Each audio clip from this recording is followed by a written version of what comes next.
तर नमस्कार मित्रांनो, लग्नाच्या गोष्टीवर चर्चा करत असताना काही स्थळांचा परिचय देण्याचा प्रयत्न आपण या माध्यमातून करणार आहोत. व्हॉट्सअप ग्रुप आणि ऍप्लिकेशन चालवत असताना अनेक जण आमच्या संपर्कात येतात आणि वैयक्तिक स्तरावर काही बायोडाटे टाकत असतात आणि ते टाकत असताना काहींची ऍप्लिकेशनवर सुद्धा नोंद होते. मात्र जास्तीत जास्त लोकांपर्यंत माहिती पोहोचली पाहिजे या हेतूने हा एक सदर आहे, हा एक प्रयत्न आहे. मात्र हे करत असताना कम्युनिटी गाईडलाईन्स किंवा जे काही सामाजिक सभ्यतेचे निकष असतील किंवा गोपनीयतेचे काही नियम असतील तर ते पाळण्याचा कसोशीने प्रयत्न करावा लागतो आणि त्या दृष्टीने या ठिकाणी कुणाचेही फोटो किंवा वैयक्तिक तपशील आम्ही डिस्प्ले करणार नाही किंवा कुठल्याच गोष्टीसाठी कुणालाही पैसे आम्ही मागत नाही. हे सगळं मोफत एक सेवाभाव म्हणून आहे आणि ज्या स्थळांचा परिचय आम्ही या माध्यमातून देत असतो तर त्या स्थळांसोबती मध्यस्थी करण्याचाही आम्ही प्रयत्न करत असतो. ही जी काही महत्वाची 3 स्थळं आलेली आहेत, तर त्या 3 स्थळाबद्दल सांगत असताना ही एक स्थळाचा परिचय करून देणं हा एक या प्लॅटफॉर्मचा हेतू आहे, प्रामाणिक उद्देश आहे आणि कुणाची फसवणूक होऊ नये. बाकी आमच्या माध्यमातून लग्न जुळतात किंवा आम्ही लग्न जुळवतो असा दावा आम्ही कुठेच करत नाही. जे काही पहिलं स्थळ आमच्याकडे आलेलं आहे, तर ते स्थळ जे आहे तर थोडंसं श्रीमंत कुटुंबातील आहे. त्या अपेक्षित आहेत. मात्र आपण जो विचार करतोय, तर तो सर्वसामान्य गरीब कुटुंबातील. तर जी काही 2 स्थळं आहेत बाकीची, तर यांच्यासोबत संपर्क कसा करायचा किंवा जी काही माहिती आहे, तर ती या 2 मिनिटाच्या व्हिडिओच्या शेवटी मी सांगणार आहे. तेव्हा या चॅनलवर तुम्ही नवीन असाल, सबस्क्राईब केलं नसेल तर सबस्क्राईब करा. या माध्यमातून तुमची कुणाचीही फसवणूक होणार नाही किंवा कुठल्याच गोष्टीसाठी आम्ही पैशाची मागणी करत नाही. कारण बरेच असे प्लॅटफॉर्म आहेत, की कुठेतरी भावनिक दिशेनं दिशाभूल करणारी माहिती देतात आणि त्या माध्यमातून मग 100, 50, 200 रुपयाची, ₹1000ची, ₹5000ची मागणी करतात आणि फसवणूक करतात. तर तसं आम्ही काही करत नाही.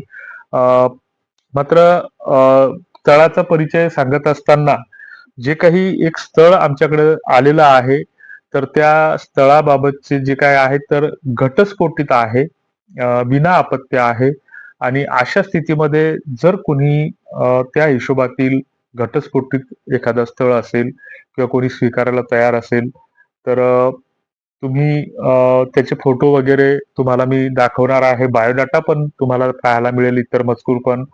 पण तो कसा पाहायचा, काय पाहायचा त्याबाबतची माहिती या व्हिडिओच्या शेवटी देणार आहे. तर ते स्थळ त्याला जर स्वीकारणारा असेल कोणी तयार, तर त्यांच्यासाठी हे एक स्थळ चालून आलेलं आहे. दुसरं जे स्थळ आहे, तर ते साधारणतः 2001 चा जन्मवर्ष आहे. मात्र हिंदू धर्मातीलच पण वेगळ्या जातीतील आहे आणि त्यांना कुठल्याही जातीची अट नाही. कुठल्याही जातीसोबत ते विवाह करायला तयार आहेत. मात्र आपण तयार असलो पाहिजे. आणि त्यांच्या जे काही त्यांनी आम्हाला जे काही आमच्याकडे माहिती पाठवली, तर जे काही सांगितलेले आहे, तर त्यांना सर्वसाधारण कुटुंबातील स्थळ कुठल्या भागातील असावं त्याची माहिती आम्ही देणारच आहे.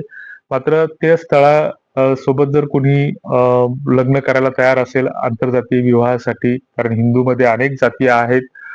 बौद्ध हा धर्म जरी वेगळा असला, तरी तो हिंदूच एक कुठेतरी उपजात आहे.